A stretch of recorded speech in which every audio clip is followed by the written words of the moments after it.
That's right. Greetings, fellow armchair Imagineers. Tiki here. And Blue Dragon 5. Folks, this month we're headed to the town of Bedrock to celebrate our favorite modern Stone Age family, the Flintstones. I'm giving up on that voice. I'm like totally not committed to it. Join us as we follow the Flintstones to the movies and witness their prehistoric evolution through time. A journey full of spy thrills, crossovers, weddings, a lot of heart, and marriage counseling.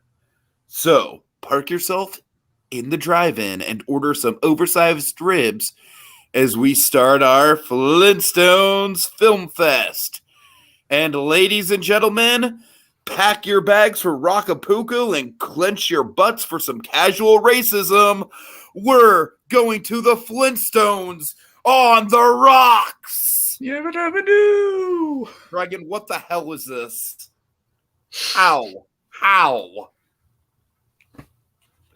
I want to just start by saying, folks, I actually have a lot of nostalgia for this movie. Because, you know, when I was young, folks, when this movie came out, when I was 10 years old, you know, it was a simpler time, Dragon. It was a simpler time. You know, I was young, I was naive. Dragon, I want to say, like, the parts of the movie that I still remember fondly, as in the travelogue stuff, that stuff still holds up. And you warned me about Fred being a complete a-hole in this movie. Yep, I did. And I was like, okay, like, I'm expecting it to just be, like, kind of like he's over the top, kind of like more of a jerk husband than usual. Oh my God, it goes so far beyond that. See, what I figured might happen halfway through. Tiki, once I gauged your response to I Yabba Dabba Doo, I figured, say, he too is forming the attachment to Fred Flintstone that I feel. So when he gets to this, we're, yeah, we're going to go there. Oh my God, this. yeah. Yep. This is, I mean, character assassination is the best way I can put it, Dragon. Yep. Oh, wow. It makes me yearn for the days where we were looking forward to a Seth MacFarlane Flintstones reboot. I honestly think that would have been a lot better than this. Wow. And Dragon, like I said, I do still kind of like the travelogue elements of this thing. Oh, like, you know me, I am a travel guy. And so, you know, like, give me any sort of vacation movie, Dragon, it's an easy sell for me. But yeah, I mean, Jesus Christ, in terms of character assassination, it's, oh boy, it's a lot. It's a lot to take in, Dragon. I mean, I'm sure we're going to have a full kind of like spreadsheet breakdown of the things wrong with Fred's characterization in this thing. You know what, Dragon? I'm going to throw, I'm going to kind of give this movie a compliment sandwich here, though. Kevin Michael Richardson. Of course, yeah. Who knew? Yeah. Dragon, oh my God. Like, you didn't realize it was him? Not when I was a kid, no. Oh, right. Dragon, this was, and you know, I didn't look up the cast beforehand, so when he popped up in the credits, this is the most out of left field Kevin Michael Richardson performance I've ever seen. And it's not like the traditional Barney Rubble, but I think he makes it his own, and it's wild. Yeah. And then, of course, you got the two veteran actresses for Wilma and Betty. I mean, Greg Delisles and, oh, God. What? My girl. Yes, of course. And then, I'm sorry, Dragon, I don't want to butcher the other one, so who is it? Tress MacNeille. Tress MacNeille, of course. We do like a whole I just want to make sure I didn't want to say the wrong name. I just didn't want to say the wrong name and be wrong. Were you thinking of someone other than Tress MacNeille? It was between Tress MacNeille. It was between a couple, honestly. I'm wondering what the Tress MacNeille and but anyways. All right, okay, fine. So yeah, oh boy, Dragon, why don't we? I'll throw it to you. I mean, like I said, I still think part of this movie has.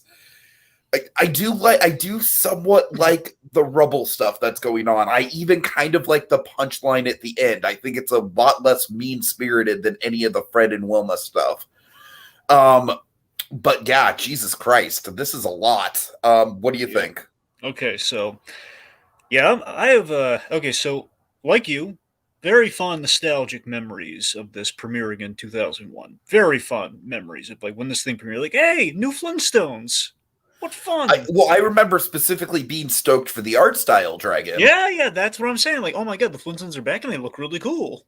Uh, So, I mean, for me, when I was like, basically when I was starting the Flintstones binge, that then kind of inspired kind of what we're doing here. And of course, at the end of it, I was like, okay, I'm going to watch all these, and I'm going to seek out because I know it's hard to find. I'm going to seek out Flintstones on the Rocks and kind of have a little kind of party going on there. So, what I recalled very fondly, kind of hyping me up for that. I was like, "Oh yeah, man! I remember like Flintstones on the Rocks. It has a great premise, something that you've never seen before with the Flintstones, with Fred and Wilma, with their marriage in jeopardy." Kind of mhm, like, okay, let's mhm. just, there's kind of this vaguely meta kind of re-examination of an iconic animated show, which is like, okay, and also you have like the travelogue element, which of course takes me back to one of my favorites with Man Called Flintstone, the Man Called The man Flintstone. called Flintstone.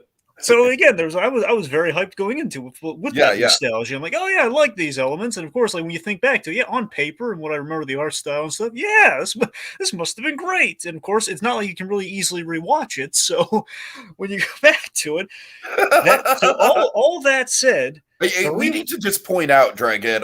This thing is so obscure that the only copies that exist online Mhm. are like recorded home video Yeah, copies with the cartoon theater bumpers in between. exactly, yeah, I mean, that's how obscure this thing is. exactly, because Cartoon Network tried to bury it, Yeah, gee, I wonder why. and then well, that's it. Now you know why. So basically, so all that said, the rewatch did not hold up like I thought it would, which kind of surprised me. Oh man, I knew maybe there'd be some blinders on, but not to this degree. Oh my Yeah, god. yeah, totally. So so my feelings on this are complicated because here's the thing. I don't necessarily think it's bad at all, but for me, and I think you as well, Tiki, I'm not sure it fits my Flintstone sensibilities. I don't think it does. I think the best way I could summarize what this movie is and why it may or may not kind of do it for us. This is an artistic take and kind of tribute to the Flintstones I show. just think Now, it art, goes to quote a famous to paraphrase a famous movie quote, Dragon. They may have gone a little too far in some places. That's how I feel, honestly. I think it's a really good premise with the meta take on it, the travelogue, the some like making it a little bit more mean spirited, a little bit more adult, focusing more on the marriage stuff. All that's good. I just think that did we really need to make Fred this racist? well, let me get Did the racism like let me make this clear. It's not coded racism, Dragon. It's casual out in the open yeah. racism. Yeah, well, we'll get to that, but let me just let me kind of finish kind of like polishing the I'm pedestal sorry, here, go if you ahead. don't mind. So, I think the best way I could summarize this, my feelings on this, that this is an artistic take and kind of tribute to the Flintstones show by people who do love the show, but art, as we all know, is subjective, and again, I think as you can tell by the art style, which we were really won over by, just kind of always, this I think as you can kind of see with the art style, this was all about caricature of the early Flintstone seasons, and I think that's what they aimed for. It's essentially what they captured visually and in concept. That's great. In concept, that's a great idea. Like, okay, so visually, we're going to go a little old school as well as like in the performance. I mean, the casting's on the money. Like for example, Kevin Michael Richardson. The reason his Barney is what Mel Blanc did before he changed the Barney voice. That is the original Barney voice before he switched it over to kind of the dumber Barney. Oh, okay, that makes So sense. Yeah, Barney, if you I could again, totally see the Mel Blanc in that. that's what I'm saying. So Mel Blanc, he Uh started huh.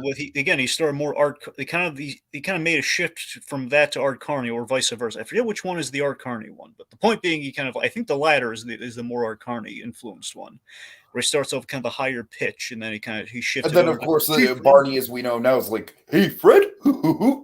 Exactly. So that's pure. That's the Art Carney. That's Yeah, the yeah. refurbishment of Barney, which we're all again. That's the iconic Barney. But again, no one ever talks about the early Barney. Which that's what I'm saying. This thing was made with a lot of love, Tiki. I really need to go back to these early Flintstone Again, it's seasons, all on Dragon. HBO Max now. I'm almost at the end of season one. It's been a good Oh time. yeah, Oh, I need to do that for So sure. that's what For I'm saying. They're sure. trying to Uh-huh. capture the spirit of that, and again, with so many other elements, they're hitting it. And the irreverent tone itself is solid. But to get back to the big problem of this thing, I think what happened, Tiki, is that they over caricatured, I guess, but they over caricatured Fred to a cynical depiction, which was not right for that character. And if you can't get behind Fred Flintstone, you can't get behind the nice guy finishing last. You're like, oh boy, poor Fred. If you I can't say poor genuinely think Fred, that Fred Flintstone is one of the most earnest and likable characters in the whole Hanna-Barbera canon. I'll go that far. exactly. If you can't get behind that with your namesake character, you're going to have problems. And I think that's what we saw happen here. Yeah. He's the domino that didn't tip over.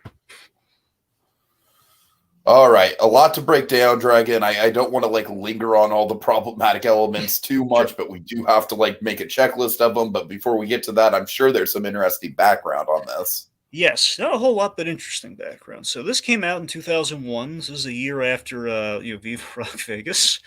Fun fact: one of the reasons we kind of ended where we ended here, 20th anniversary of this. Can I just stop you really quick and make a point that this is the second Flintstones movie in 2 years that features a vacation and a subplot involving a necklace. Yes, and also I believe it's hit an anniversary this year too. Oh, that's true. That's true. Yeah, because I believe that was 55 years, and this is 20. Right. All right. Anyways, I just thought that was weird. It's like the plots are just kind of weirdly mirror images of each other in some way. I think in part, quite possibly influenced by Tiki in places. I mean, especially with the travel element too. It's entirely possible. So, just again, a little more cynical, but entirely possible.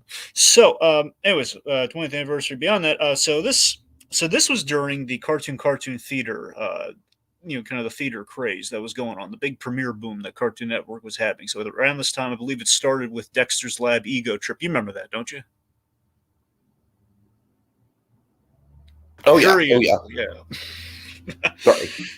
Yeah, so you had Ego Trip, and you had the Samurai Jack. The 3 episodes that essentially was kind of like the pilot. Right, I remember all the cartoon theater stuff. I'm honestly surprised we haven't done a retrospective on that yet, because I feel like there's a wealth of nostalgia attached to some of that stuff. So that's the thing. They're kind of premiering that sort of stuff, and it kind of starts there. And at this point in time, if I have my numbers right here, I want to say Cartoon Network had absorbed Hanna-Barbera, and what happened was Hanna-Barbera was in production with a few things, and basically once they were kind of bought out and absorbed Cartoon Network, then Cartoon Network had the go or no kind of option on them. And it's like, okay, well, they put together this Flintstones thing. Yeah, let's put it out there. So this led to the release of what was intended to be essentially the last Flintstones project before Cartoon Network closed shop on Hanna-Barbera for a long time. Because again, that's the thing. Okay, we have Hanna-Barbera. Really just want those characters if they can pop up and things and stuff. And if we want to, kind of develop a few things, but I don't think they really did much in regards to that. I might be blanking on some specific examples, but at this time, they pretty much we really want the animation kind of side of Hanna-Barbera and just kind of put more characters on the old poster, so to speak. Uh-huh. So, anyways, this was essentially the send-off to the Flintstones, and the people they got to do this. It's Gendy's boys on this, Tiki. Gendy's boys. Gendy's boys. So Gendy Tarakovsky, Gendy Tarakovsky was kind of the, in many respects, it was kind of I call him the next generation of CalArts, because when I think CalArts, of course, our CalArts guys, that's very much the the Pixar alumni. Then after that, or kind of roughly kind of tailing off the latter part of the 90s, I want to say kind of around 95, 97, you have Gendy and company, Gendy, Rob Renzetti, and those guys. So McCracken and etc. Exactly, McCracken, precisely. Yeah. So that's what I'm saying. So that kind of generation, those guys, huge Hanna-Barbera fans. So Gendy and company, they're producing this and everything. They wanted to do a throwback. Remember when Fred Flintstone popped up in Johnny Bravo? I gotta be honest, that was in the latter seasons of Johnny Bravo. It wasn't the latter seasons, yes. That's the thing, is I know the first season like the back of my hand. It was a quick cameo, Dragon. It was a quick cameo. Yeah. All right, anyway, sorry. I remember when Fred Flintstone cameoed on Dexter's Lab when he did the walk down the street with the beard. Yes. That I remember. Anyway, so point being, so, they wanted to do a throwback and a tribute to the early, I remember the first 2 seasons of the Flintstones, that's pre-Pebbles. That's Mando. We got to get kids in this puppy. That's when they're, that's when it's. I love how the trajectory went from adult sitcom take on the Honey Movers to you got to have kids to Kazoo Man, Kazoo, funny alien. Exactly. So that's essentially the trajectory as Hanna-Barbera gets more desperate over the years. So again, in the early Honeymooners phase, they wanted to do a throwback to that. So it was it's an ambitious pull of like, no, let's do Flintstones without the kids. Let's go with like kind of what was more in line with in the original and give it kind of an irreverent tone. So again, I like to think the clout that Gendy had, being the most successful, one of the most successful kind of show producers at that time, is like, sure, Gendy, do whatever you want. Yeah, let's do that. Right. So I want to be clear. So Gendy produced this. He didn't direct this. So Yeah. Gendy, he got the green light on that, I'm sure. So you had a lot of his guys in this. I believe Chris Savino directed it. You had Gendy. You had David Smith, and again, I'm sure a bunch of the other brew. Also, one of the last projects both Hanna and Barbera worked on before Bill Hanna's death, like this year when it came out. So, other thing, first time they've ever recast Wilma since the actress passed away. Oh wow. That's why Tress MacNeille was voicing Wilma. Never like Jean Vanderply or Vanderplee. I never get that right. Jean Vanderplee. She had always been Wilma all throughout all the stuff we talked about. That's the same Wilma. And you know what? I will give Tress MacNeille a lot of credit. I think she kills it. I think she does. I think she was the standout in terms of the, I mean, I think they all did a great job, but she really impressed me. When I found out, and I didn't know until the rewatch, oh my God, they got Tress MacNeille for Wilma. It's seamless. So Totally, as you found out the hard way, Cartoon Network never officially released this after it premiered, whether that's out of just like concerns or just out of like, like I said, Dragon, I wonder why. What problematic element of this movie could have Cartoon Network like kind of like tugging at their collars and being like, ugh. Yeah, but even before that was like, now it was just more under a microscope than ever before. I mean, I wonder how historically it never got that re-release. That's what I wonder. Right. Yeah. But even I'm just imagining you have to imagine it had to have slipped through the cracks at least once, but it didn't. They kept this one tight because they were really worried. I don't know how this slipped through. Here's the thing, Dragon. Do you think that we would be looking at this in a slightly different way if this was marketed as an Adult Swim product? Well, that's what I'm saying to you. The weird thing is, I think this was, I mean, I know it technically, you had Toonami at this point. This predates Adult Swim. I'm just saying, if we did have the Adult Swim label on it, because I was kind of thinking about that. That's the thing. It just feels feels so much like part of me would love to think. It very much feels like the space, kind of like that Space Goes Coast to Coast realm of like pre-Cartoon Network Adult Swim. That's you're sure Adult Swim. You know what I mean? And you're sure this predates Adult Swim? Well, let's do a quick Google. I'm not 1000%. Let me. Sorry, go ahead. Because I know Adult Swim's in the 2000s. I just can't place if it. Because 1 second. Right. But year did Adult Swim? 2001, September 2001. Oh, that's lovely. Boy, if we can find Tiki, can you look up the month this came out? Because if you can, then we can sure. Hold on. There. If you can find out like what month this came out, if this came out before September, then this Flintstones on the rocks. Googling, folks. Just such a great fucking podcast. Hold on. This is your rabbit hole, buddy. You're holding the shovel. I know. 1 second. Oh my God, this really doesn't. Okay, fine. I'll have to put release date into the Google search. I thought it would just pop up with the Google search. So but no, regardless, my point is, it sounds like this is possibly a precursor to Adult Swim. And if that's the case, a part of me would love to think maybe this November. Is okay, so it was after. But still, it was in would have been an Adult Swim thing, Dragon. This actually would have been a good thing to kind of like, hey, we're going to promote our new programming block. Honestly, and now that I look at it that way, that is kind of like a missed opportunity in my mind. Tiki, I would have loved that, but I have a feeling they would have been like, oh man, what if kids see Flintstones and then they watch this? But keep in mind, Dragon. Keep in mind, Harvey Birdman was one of the premier Adult Swim shows. Harvey Birdman was all about kind of like subverting the Hanna-Barbera characters. That's a good point. You raise a good point. So yeah, I don't know. I think there's a missed opportunity there. I still don't think the casually racism would be looked at fondly, but sure. I think some of the more like just general Fred being a jerk kind of stuff would be a little bit more excusable. Right. Okay, so just in closing here, so until very later on, we had like the WWE crossover, and I think it was John Cena specifically. I can't remember which wrestler. I think it was John Cena. They did like a wrestling crossover, and then like last year on HBO Max, I think they've been trying to revive some of the Hanna-Barbera properties, and they had Yabba Dabba Dinosaurs for the 60th anniversary of the Flintstones show. So until that point, Tiki, from 2001 to really now, for being honest, the Flintstones was essentially retired. This was the swan song. This was like the I closing book on it. believe we got a couple weird WWE crossovers, a la the Scooby-Doo crossovers. That's what I'm saying. That's what I'm saying. We had one of those with the Flintstones, Yeah. but we had at least one. So I mean, that's what I'm saying. The point being, it's very sparse in between. You would get the Flintstones having a resurgence, and of course, there always been talk of a resurgence with Seth MacFarlane's Flintstones, which I believe fell to the wayside. I honestly think if he would have done that, that possibly could have, like, I don't know. I feel like that was like a turning point in his career. That was a missed opportunity, I think. I know, yeah. At that point, I believe he was either offered the Orville or he got sidetracked with other stuff. Or the network kind of said it changed their minds on it. I don't know, but that was in talks. And currently, I mean, Elizabeth Banks is supposed to do this Bedrock show. I'm assuming for HBO. Oh, I forgot about that.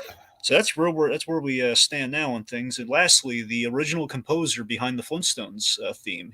This was the last thing he did. Hoyt Curtin. So this. And you know what? I'm glad you bring that up because I do think it's a banger of a score. I think it really brings together a lot of the Flintstones motifs in some really cool ways. I love it. I know he had someone to assist him with the reorchestration of it, but still, like the fact they got the original guy back and it just feels like the Flintstones and the trappings until Fred goes to Rockapoco, but we'll get there. All right. All right, so we got Z and K channel in the comments. It's been a minute, buddy. Nice to see you. He says, I find Kevin Michael Richardson's Barney voice really interesting. It's more nasally wise guy rather than the usual dopey dunce. That's what we're more familiar with. Dragon, tell him again why that's the case. Yeah, so Z and K, early Flintstones, I want to say, I don't know if it was through the entirety of the first season or just like for the majority, because they kind of mix it up. They might mix it up. You can kind of see Mel Blanc getting the idea, but he changed the voice. He turns it into more of the Art Carney kind of dopey dunce, as you put it. Where originally he was more nasal and everything. So that's originally how Barney sounded. They're trying to recapture seasons 1 and 2 of the Flintstones. They're going with the early Barney Rubble voice. That's very intentional. Yeah. And then really... Z and K also says, especially since he practically used that same voice for Grimace on those Ronald McDonald VHSs. I know. I have a lot of nostalgia for those. You know what, Dragon? Chalk that up as another freaking retrospective month that we have to do. Seriously. What month do we put it in? That's the question. That's the what? The question is, what month do we put that in? I don't know. Who cares? How many are there? You know? Well, what do you mean? How many specials are there? Yeah. Well, no, I don't mean how many, Tiki. I mean, like, what month do we put that in? I don't know. McDonald's May. Who knows? All right. Well, okay, we'll file. That's what we workshop later. Try to get the idea out there. Right. Anyway. Okay. 6. Yeah, 6 specials. Yeah, it sounds about. Oh, okay. Wow, I placed it between more than I thought there was. I would have placed it between 6 and 8. So that sounds right. To tell you the truth, Dragon, I don't think I've seen any of them besides the first one. Do you remember what it was? It was the one where they go camping. See, for me, you know what mine was? What? It was Birthday World. Well, yeah. Well, anyways, okay. Okay. All right. Christ. Well, there was just the dovetail back in the Flintstones 2 movies ago. There was a Rock Donald's, or McDonald's, if you will, prehistoric McDonald's. Okay, so I'm sorry, what? Remember in the '94 2 movies back in the Flintstones '94 movie, they had the Rock Donald's, the McDonald's. Oh man, oh god, that movie had such good set design. But yeah, you're right. Okay, I want that to be a location at Universal Studios so badly, Dragon. I do too, especially when they get McDonald's on board. I would love that. Yes. Anyways. So let's talk about the movie. So big thing we should talk about the opening scene. The opening scene's really big. And honestly, I feel like if more of the movie would have captured this tone, I do think it's super cynical. I really do. But I feel like it's got a bit more of that sort of meta, like this is realistically what would happen if, you know, this schlub of a man was married to this woman who's above his standard, you know, who's not above his standards, you know what I mean? Who's above, you know, like, you know what I mean? I'm getting mixed up in my words. You know, it's like, I'm sorry, Dragon, go ahead. Sorry. Okay, so we're in couples therapy. A little word salad there, eh? Have some dressing with your word salad. So, I'm sorry. Anyway, no, it's fine. Fine. I'm just pulling a Boston legal reference. It's okay. So, couples therapy with Dr. Schwartz and Quartz. Great name. Can I just say I love the voice? Yeah, I can't remember. You know what? It sounds like God. It's Zelda something. Right. Yeah. I don't know. I don't remember the last name, but when I was looking up the cast list, the name Zelda popped out to me. Cool. Anyway, so the idea is the Flintstones are in their assumedly in 25 years of marriage at this point, and just the passion, the spark is gone, and really interesting idea. And again, addressing what we never address in cartoons, that time does go by, and it's gonna wear on it. Doing that run where he's gonna slide down the dinosaur, and once the bell rings and drive to go that drive, it's gonna wear on a guy after a while. My headcanon is for this movie has always been. Huh. It's always been, this is the origin of Pebbles. That when they reconcile, Jesus Christ. When they reconcile at the end, the new baby will heal the wounds. Wow. That's kind of trippy to think about, but yeah. That has always been my headcanon. I'll admit that 25 years has been a long marriage, but again, cartoons barely age, so 25 years. Sure. Then basically, if you're working on like Roger Rabbit logic, I could see 25 years being kind of like not much at all in Toon years. You know what I mean? Yeah. So I'm just saying this. The fact that always kind of bugged me is like, wait a minute, we're Pebbles and Bandit, where you realize, oh yeah, we're in the early seasons of the Flintstones. And think about it, Pebbles doesn't come into the Flintstones till season 3, and we're doing seasons 1 and 2 here. So by that logic, it's right before Pebbles. So this is the origin. Of Pebbles. Sure. Anyway, so. Anyways, back to the theme. So we try some. Oh, by the way, the bed gag. Talk about something that totally flies over your head as a kid, eh? I love that. I gotta tell you, I think the innuendo is really clever. I like the whole. I do think this movie has some really good innuendos. Yeah. They're two big. They're big innuendos that were really clever. The bed, and then let's just say dinner, but we'll get there. So. Anyway, so we're doing some role play comedy here. Where they're acting out each other and how they hurt each other. Essentially, it's Fred hamming it up with like, "I'm gonna call Betty and not do anything." Oh my god, it's honestly great, Dragon. I really like I said, it is very cynical, but I feel like it hits the nail on the head of what this situation would realistically look like. Yeah, again, we haven't gone off the rails yet with Fred. This is still like on brand, and again, it's hitting kind of a certain tone, and again, it's hitting the irreverent tone well. And then, honestly, Dragon, I'm just going to come out and say it. I think that freeze frame title card with Wilma, jumping at Fred is iconic. I know it's straight up iconic. I love the opening. I think the opening's so great. I just love how we cut there. We have that great music as we're doing the freeze frames mid fight. I think it's hilarious how Fred. This is tease up where we start with Fred here. Fred's using a little frail old lady like the size of Dexter from Dexter's Lab to shield himself from his wife throwing things at him, and then and she gets tossed through a window. I think our session's done. It's hilarious. Just the opening is fantastic. It sets the tone for better for worse, but it sets the tone really well.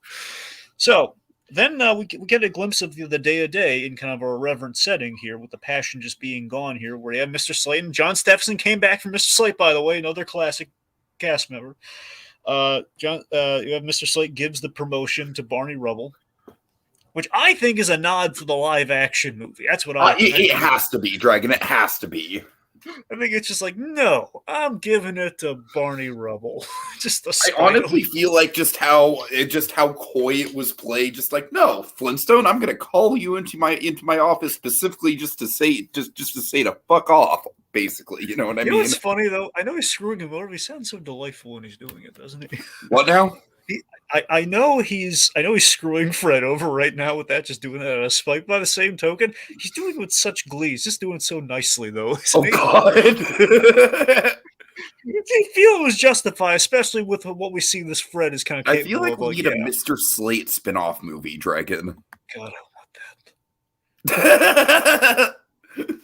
All right. Anyways. All right. So. No one will ever want to see it, but I will. Right. Okay, so I think one of the great moments of the special here, just the one that kind of signifies the tone so perfectly, is Dino not greeting Fred. It's just so effective. Yeah, totally. like the built-in thing. The only thing I would have like hammered it even further is if he just did like the cat. He didn't even slide down the dinosaur. If he didn't just like, okay, well, I'm just getting off. That would have been like, oh He god. just like climbs down. If he just he's just a walking corpse at this point. No. Anyway, So I do think that the movie does a good job. Like, I'm of two minds with the Barney stuff because I do think he is a flaming asshole towards Barney the whole movie. yeah. But I do think setting it up with the promotion, it's a decent sort of catch-all to be like, all right, well, you know, that like it might not be justified, but it's a realistic response. You know what I know. mean? That's what I'm saying. I don't think we go off the rails until we arrive at the trip, Tiki. So that's what I'm saying. All the stuff in Act 1, essentially, I think works. I really do. Yeah, yeah. So, you know, So let's talk about some of the Seth MacFarlane. I don't know if Seth MacFarlane-esque is the right term, but like, what do you think of the whole like the dinner scene and how it just drags? See, I love that, Tiki. That's what I Do ya? love. Here's the thing. Here's what I love about it. So again, I love that we do the opening in the most drained way we can, where Dino's not coming to him. We do. Speaking of Seth MacFarlane, because I made this joke earlier, like in one of the previous ones. So MacFarlane always had that cute kind of like thought as a kid of like, maybe he assumed the Flintstones go to the bathroom during the commercials. You know, he assumes like, you know, right. Yeah. It's so great that Fred comes home and we address. You know, we hear a toilet. He just flush for the instantly first. goes to the bathroom. Yeah. Yeah, so that's a big thing. I don't think we've ever done a toilet flush in the Flintstones. So that's the thing. We brought the only ones I can think of are from Family Guy. So yeah, that's what I'm saying. So there's like an with the dinner scene. There's an eerie and authentic quiet of dinner when just yes. But also here's a foreshadow to the other innuendo of the film, where the idea is that one of the patented things with Fred and Wilma with the honeymooners dynamic is Fred comes home and he eats dinner. That's their whole marriage, and taken to the nth degree of this film, it's kind of a metaphor for other things, and it's the spice of the marriage, let's call it. So when they're just quietly eating and there's like no ceremony to it at all, it's super uncomfortable. And compared to what we do later when they're really, you know, in the mood and then they're eating, it's going to be really right. That's the metaphor for there's just no life left in the marriage in any way, shape, or form right now. Mm-hmm. So I really liked it. Okay. So then of course we get let's just jump right into the travelogue stuff then. Yeah, sure. So the Rebels are basically it's their anniversary, which they both forgot, which I think is just a great like, oh god, you forgot. Just love the fact that when Wilma forgets the anniversary, you know that's a great trailer moment. You forgot. So they're going. So Barney, with his promotion, he's paying for them to go on a trip to Rockapoco. Can I just say Barney Rubble just straight up the best friend a guy could have? Yes, absolutely. I feel like through all these movies, that's been the case. All right, so with the travelogue stuff, we got to talk about what I think is the best scene in the whole movie. So they're on the road. We have like the Christy Brinkley archetype with the kind of our mystery woman who later on will be the undercover cop, and you know we do that, but then that creates a fantasy. And this is the best scene in the movie. Oh, this is gorgeous, freaking gorgeous animation. Like it honestly doesn't deserve to be in a movie that's this problematic. I know that's the thing. This scene is so good. It feels like, honestly, it feels like I would have rather seen just this short film than totally. Than at least the other 2/3 of this film. But you know, seriously. So let me tell you the story about who did this. So there's an animation company called Screen Novelties. Now, what they do in the cartoons that we grew up with, they did the mixed media for them. So, in Courage the Cowardly Dog, one of your favorite episodes, they did the Courage's Nightmare in Perfect. Mm-hmm. So they did that. They do like a lot of stuff from Chowder. You know, they kind of. But here's the thing: the Perfect thing is like total Uncanny Valley nightmare fuel. This is like absolutely not Uncanny Valley. It's beautiful animation. I mean, even before that, even before like you had like the giant head, like Perfect. Before that, there was like a whole nightmare sequence where they're doing all sorts of different animation styles, and that's them. Mm-hmm. You really got to check that out, buddy. Yeah. So, anyway, So this looks great. I like it's kind of like a little Rankin Bass-esque, you know. I really very much so. Yeah. Well, the best way I can describe it, it feels like Rankin Bass meets Friz Freleng, and I love. There's like a big Friz Freleng vibe to this, and I really loved it because it just has like the music and just like the artfulness. Basically, Fred as the James Bond of bowlers in this Big Lebowski inspired dream, which I like to think Big Lebowski inspired, given the bowling theme and the John Goodman of it all from the previous film. I don't know, it'd be really funny. Regardless, so it's just Fred's he bowls the perfect game. He saves the mystery woman, the Christy Brinkley type you saw on the road, and then we have that Big Lebowski kind of flirtation moment. The coloring on like the background characters being blue, it's just such a beautiful standout short. It's like that's a testament. That's the Fred Flintstone I wish I was watching through the rest of this movie. He's not in it, but how great was? Oh, I'm sorry, it was the best scene in the movie. All right, so what the other? And then we get to Rockapoco, and oh boy, ugh. La Cueva Grande. Oh boy! All right, Dragon. Let's just yeah. How do we even approach this? How do we even approach this? I got it. Okay, so on the positive side, before we break down all the stuff that's wrong with Fred here. So again, Man Called Flintstone vibes. Shocked. I was genuinely shocked. And I tried to warn you. I tried to pad the pillows there for you on this. Well, like I said, I was just more expecting it to be like Fred is an asshole in the marriage. That's what I was expecting, you know. Yeah, but then you saw a bunch of movies that suggested otherwise. Like, oh man, Fred's not an a-hole as I might have assumed. So definitely it's got some Man Called Flintstone vibes with the Rockapoco setting, which I think is it's a beautiful location. It is a nice throwback, totally. I love the resort, La Cueva Grande. It's a really classy resort in the Stone Age. Looks really nice. The amenities like the mini bar gag and everything. Dragon, I'm not dissing the travelogue stuff slaps. It does. I love the travelogue stuff. I love the setting. That's not the problem. So that out of the way, we're gonna get to the problem. So the problem with Fred, I think fundamentally, Tiki, is that we dumbed him down way too much and over exaggerated him as the big a-hole and vaguely racist. Vaguely? I say vaguely because it's kind of getting to that Peter Griffin sort of thing, where it's sort of like early Family Guy Peter Griffin. The idea is he was too stupid to realize he was being offensive. Now, I think it was like I don't want to quote exact quotes in this movie specifically because they are so overtly racist. I don't take it. Look, I'm not saying they're not great, and they are definitely kind of they're in the racist camp. But I think it's still coming. The fact that we dumbed Fred down to Peter Griffin levels almost, it just feels Look, Dragon, I don't want to be like the person who's just like, oh, it's cancel Fred Flintstone. I don't want to be that person. I'm just saying it is uncomfortable. It is very. It is. No, you're right. It is uncomfortable. I'm just saying again. It's like I think it's. I don't know if I can call it outright. I'm just saying that it's definitely in that camp when it shouldn't be in that camp at all.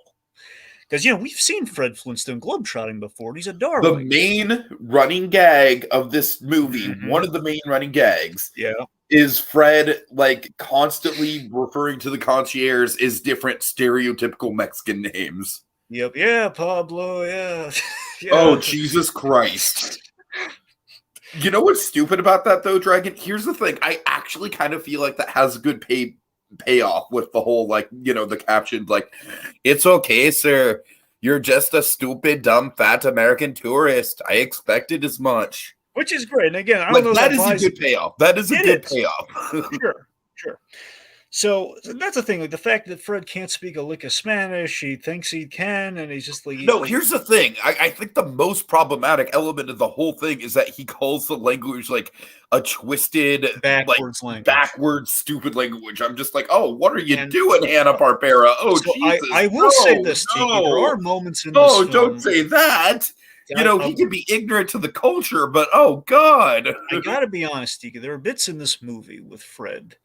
and also just with the animation style, with the caricatured style, which does feel on brand for this guy. It does feel a little John Kay-esque. And John Kay did love Hanna-Barbera, too. He did love Fred and Barney. By that logic, I like Ren and Stimpy as much as the next guy, but I don't want to necessarily be associated with the name John Kay, if you know what I mean. Fine. My point is, I'm just saying bits in here where we go, like when Fred, he finds out that essentially he's in Mexico. Anyway, or essentially he's there. Fred gets really irate and he turns red and everything. He turns to Barney, like that moment there where it's like, this is what I'm saying. We're really going off the rails more than we should with Fred here. And like, I think that in terms of dumbing him down, he thinks the registration is a bill that he just hands to Barney. See, that's what I'm saying. Fred has historically never been that dumb. Okay, he's made mistakes and like, oh, poor Fred, he makes kind of the cat. Here's the difference between like.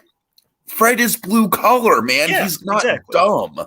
Exactly. Which again, I don't really think he's ever been characterized as that much of an idiot before. exactly. I mean, he thinks he has all the answers when he doesn't. That's as Yeah, far as we've gone yeah. with it. But we've never really. Again, it's like he's basically the rule of thumb is Fred is as smart as Ralph Cramden. So take that for what you will. Ralph Cramden, not a complete. He's not an idiot. He's done stupid things, but he's not an idiot. He can dress himself in the morning. Mm-hmm.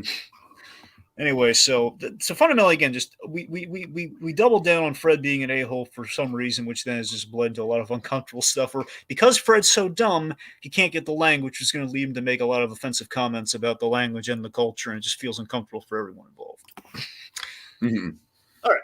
So that's it. So let's talk about Tiki. Believe it or not, I think the one time the crime plot's actually at least related to the plot, in a way that makes sense. I mean, you're not wrong. It's fine. Like I don't necessarily dislike this element of the movie. I just don't really think it's needed. Nor do the crime plots have never been necessary. But let me tell you this though, Like I just don't get why we keep going back to this well with Flintstones, Dragon. That's my whole thing. Well, let me tell you this, okay? So the compared to the other times we've done the forced crime plot, which again just feels like it's an action mandate for some reason, which still kind of feels the case. But the only reason I think it's slightly better, and you're right, not needed at all, really, but I think it's because they've had the occasional burglar or something on the Flintstones in the early seasons, and I don't know. I felt the fact that this one actually okay, so it's not a complete subplot that we have to contrive all sorts of reasons to do here. Okay, they switched the jewel and needs to get it back. I think they kept it simple and streamlined, and it did relate to the marital issues, but then it caused some misunderstandings we don't need. So it's not perfect either. But I do love Jeff Bennett. I love the idea that this burglar is going to go to such extreme measures to woo the woman who has the jewel, and just Jeff Bennett going from thug voice to like the suave debonair guy. I think that's really funny. So also, I think possibly Fred's worst scene in the whole thing is when he switches the necklace in like the shell game when he has like, oh, is it this one the most a-hole scene of Fred? And it just goes on and on. Where we have that really uncomfortable close up, like with the teeth and everything. Like Sid MacFarlane wouldn't even go that far with Flintstone. Let's be honest. Come on. I don't know. So yeah, just Fred, just like a crazy a-hole with the shell game and everything. When it's like, "Hey, Wilma, be careful! You bumped into this guy. I'm sorry. There goes one of the good ones." All that sort of thing. So I mean, I think the difference thing is I think they're self-aware of the crime plot this time. I think they kind of tried to tie it in a little bit more, but again, that's the best I can say for it. Anyway. So let's see. Moving on. We had a good montage with our travelogue thing. The montage is really nice of Fred wrecking the vacation. The montage is the single most nostalgic scene for me in the whole film. Yeah, we like the water ski and I don't know, Dragon. It's just like everything about it just feels so classic, like vintage Flintstones. You know what I mean? Yeah. Like there's nothing in it that's too mean spirited. It's just kind of like. What? The tacos gag was kind of mean spirited. Like he's looking at his hogging those tacos, not giving Wilma any. Okay, yeah, but that's not like it's not problematic though. It's just Fred being an asshole husband, which, like I said, I was braced for. Yeah, but all right. Well, I mean, Fred always kind of tried to treat Wilma. Anyway, fine, fair enough. But I hear your point. But yeah, I don't know. There's just something really charming, and then you have that that remixed orchestration of the score. Love it. Da, da, da. Great, so great.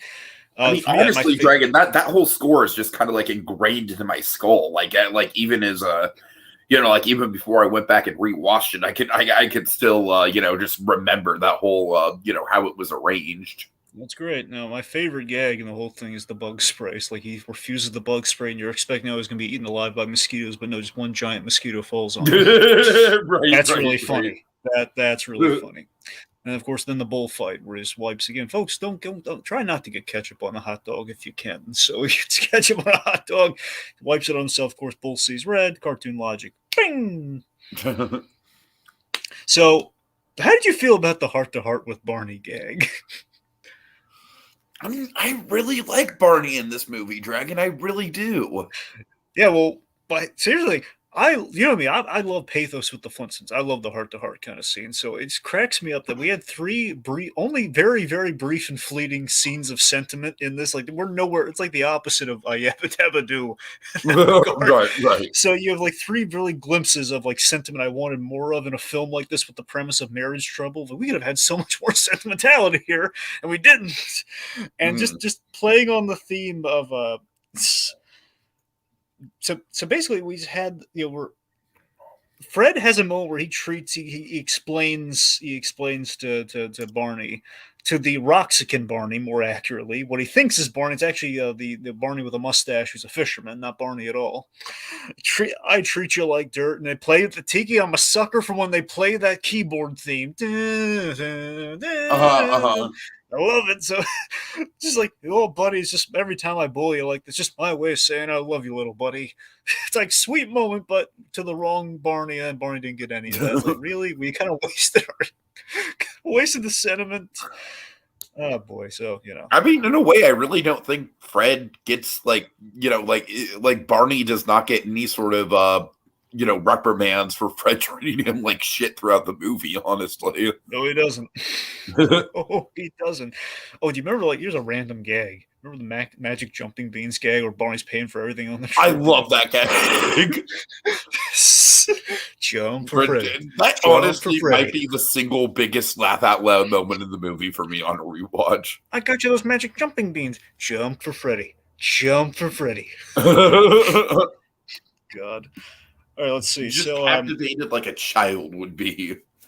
So here's a plot point. I think this took a very cynical kind of slant on this a little too much here. So we had a classic Flintstones plot line. This is like even in the first season, actually, they kind of were inspired by this. So Fred accidentally gives Wilma a diamond, in this case a diamond necklace for the movie here, and this is like at the low point. Wilma's contemplating divorce, and then hey, materialism cures all. She sees the diamond. Fred loves me. No ramifications whatsoever later. I like that there's not a liar reveal. By the same token, though, we don't learn anything if there is no liar reveal. So we kind of, I don't know morally how to feel about that one. And it's like a classic season one, like kind of Flintstones plot line, but you know, it's just. I don't know. It's like the fact that Fred is lying without guilt at all. It just rubs me the wrong way. It just feels I'm morally very iffy on how that worked out. Sure. Yeah. And of course, this leads to the dinner scene. I mean, how do you feel about the food animation on this one? I think the food itself looks fine. I think the way that we eat it is rather horrific. I gotta tell you, I thought it was kind of hilarious, though. It's the fact that, well, I mean, it makes sense. That's how they bond over time, and just applied in kind of an irreverent, kind of adult context. I guess that makes sense. Sure. Dragon, one of the scenes I want to highlight is the room tour that Barney gives Fred, just because I think Barney's being so over-the-top pleasant about the whole thing. Yeah, the bidet joke, it's a bit much, but then again, it's an elephant's trunk, so I guess it's not that bad. Yeah. No, yeah, it's nice. Oh, Fred, you spent 10 clams on those Bronto jerky. Uh-huh. Yeah. All right, let's see. So, okay, so on one end, Tiki, we have Wilma in prehistoric lingerie. She's a knockout. On the other end, though, emphasis on the other end, Fred and Barney in Speedos. Yeah, I don't know. I don't. I mean, I feel like with a setting like this and the adult humor, I feel like it's kind of like a predictable gag. So see, every time I'm reminded, oh yeah, On the Rocks was skewed more towards adults. I always think of the Speedo gag. Like, oh god, yeah, you're right. It's like, yeah, you would not have seen that classically. No. So one element of sincerity I really loved in the movie, Tiki. I love that Xavier's putting the moves on Wilma, but given things are fixed thanks to the materialism, she's got it bad for Fred Flintstone, man. She loves her husband. She would never think of looking at another man. I just love how so into Fred she is right now. And like she's not paying attention to this guy's advances at all. I really like that element. Yeah, it is kind of like, I feel like Wilma, like we said, it's like she is kind of like, you know, like there is a reason why she is so done with the marriage at the start. You know, it's like, sure, it's like the materialism is pretty, you know, is kind of like a satire, but I do think, like, generally speaking, like, especially with the Tress MacNeille of it all, she is one of the highlights of the film, I think. Yeah. So I mean, it's like she's putting ointment on the sunburn because Fred thought ointments are for ladies. Women wear lotions. Jesus. God, but I love the scale of that scene. I love how tiny she looks putting the lotion on his back. So giant. Anyways, of course, he gets a little fed up, and then she meets Xavier. Not to romantically meet him, but then like, yeah, why'd you get my name and room number, you weirdo? How'd you do that? Just like anyway. So then we have the other moment of sentiment in the movie here. Fred, Tiki, I wish the movie was full of more of this. There's a brief moment. Yeah, he does, like, there is a genuinely pretty decent low of lows for Fred here. Tell me how this struck you. Do you guys love this moment where Fred, he's alone in the room, and we kind of fade to like time has passed, and he's standing in the room alone after his wife has left, and he's just like he's thought about things. He's smartened up for a change in this movie, and he has like that. He has the dramatic version of the line we always hear at the end of the Flintstones. Wilma. He had like a Rosebud moment with Wilma. That's great. He's feeling remorse. I want more of that. Why wasn't it there earlier? And well, there we go. I mean, in a way, I do think it's pretty frustrating just because it's like, it's a little bit two-faced because it's like they do a really good job of making him sympathetic, but at the same time, they've assassinated his character so much that we're conflicted about how to feel about it. Exactly. He's bleeding out at this point. I don't know. We can save him. Yeah. So then we have, of course, we have the misunderstanding between, Fred and the mystery woman, Xavier and Wilma, and then we have Fred drinking his sorrows in Agua, which I love the gag, though. This feels a little on brand. I don't know. This might feel on brand for Fred Flintstone. He thinks the Agua is an actual alcoholic drink, but it's actually water. Yes. That I can buy. That's like Fred Flintstone, the mock sophisticate. I can buy him doing that sort of thing. Like Agua, yes. He's just getting schlockered, sober, of course. But he said, like, I know what my purpose is failure. After losing Wilma through his actions, which, no brainer. Yeah.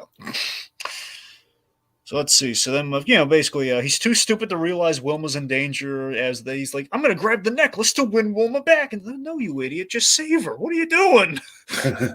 So we get a car chase. We have this great up-esque gag where he fantasizes. What if I did the leap? Ends in painful death. I'm open to suggestions. Yeah, and I do think the climax is pretty well paced, pretty thrilling, honestly. I like the setting with the bridge. It's very Temple of Doom-esque in some ways. Oh, for sure. Only it doesn't have this bit of like, oh my God, he's gonna cut the bridge. Right. But I love with the irreverent tone. I do love the payoff of the best scene in the movie, which was him bowling that guy over who stole the girl. Tries in real life with a coconut and doesn't work. That's pretty clever. Yeah, we subverted the little matchstick moment there for you. Nice.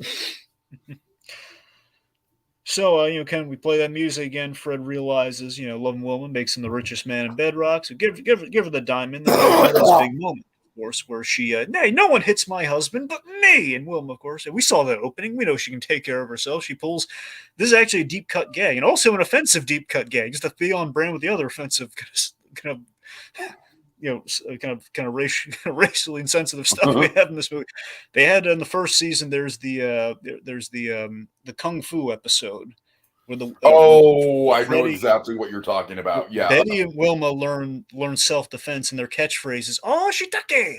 So oh dear God, when Betty does the Heimlich maneuver, I just know there's a famous clip of Barney doing the whole squinty eyes thing. I saw it too. I can't. Yeah, it's in the first season. Yeah. Oh dear. Anyway, so point being, so Betty and Wilma have done that here. So when was the crap? Oh, shiitake, and he kicks the crap out of him. We reveal randomly because we need to put a button on things. We're not going to have any ramifications because we're at the end. We only have so much time. The lady was like, "You're a cop, Fred. Why do you keep saying that? You're a cop." Because we had no payoff. Because we had nothing. Anyways, then we have the great punchline as you teed up earlier. Betty and Barney. It's a genuinely really good punchline. It is a little mean-spirited, but it's funny. I don't think it's mean-spirited. I think it was earned because the gag here being Betty was like, Barney, where's my... This is great. Elias is killing here. Barney, where's my diamond? We've been married for a long time. Why are you rescuing me from dangerous situations? God. God, just like... All right, and And Fred and Wilma get a little playtime on the bed. But Tiki, I love the gag. I love the very end of the movie, though. It's a living. I love that that's the last gag of the movie. I think Totally, and again, totally. during an intimate, during the bedroom scene, that's how you do an adult joke with the Flintstones. There you go. They got away with it. All right. And Dragon, I ask you, what do you think would be nice, really satisfying after a nice round of playing on the bed? Tell me. Oh, Winston cigarettes. Oh, God. That's right, Bond. Winston's taste good like a cigarette should. All right. It'd be funnier if they just... Oh, God, imagine this. What if they actually what if they had Winstones? That would make a lot... I've been campaigning for that for years. Yes. But no, imagine this. Imagine if they had cereal afterwards. Oh, God. Barney took it, and then you have Fred chasing him, and that's how you get your Wilma, I'm locked out, Wilma! Anyway, also, Dino, Fred completely treated Dino like crap. One's like, hey, you thought you were going with us, and Dino trashed the house in the end, too. And that's the end. Right. So, yeah, I think our conversation kind of speaks for itself, Dragon. Yeah, it had a strong start, but it got rocky, to say the least, as it went on. All right, well, big thanks to Z and K for joining us. Nice to see you again, and yeah, that'll be it for the for Flintstones Film Fest. Dragon, really quick, I really like this. I feel like it had a really great. I feel like we went on a really great arc of kind of like learning to love Fred Flintstone, and then kind of like dealing, like kind of grappling together with the character assassination at the end of it. I feel like we've been on a journey together. Yeah, because we've learned a lot about Fred Flintstone. We have opinions about how he feels. Yeah, we feel about him being misrepresented at the end. All right, folks. Well, when the credits roll, that's our cue to run home and put the saber-toothed tiger out unsuccessfully until we meet again for the next mammoth marquee feature. And have a yabba-dabba-doo time. Wilma. The Betty. Oh, Norman. We got in a fight.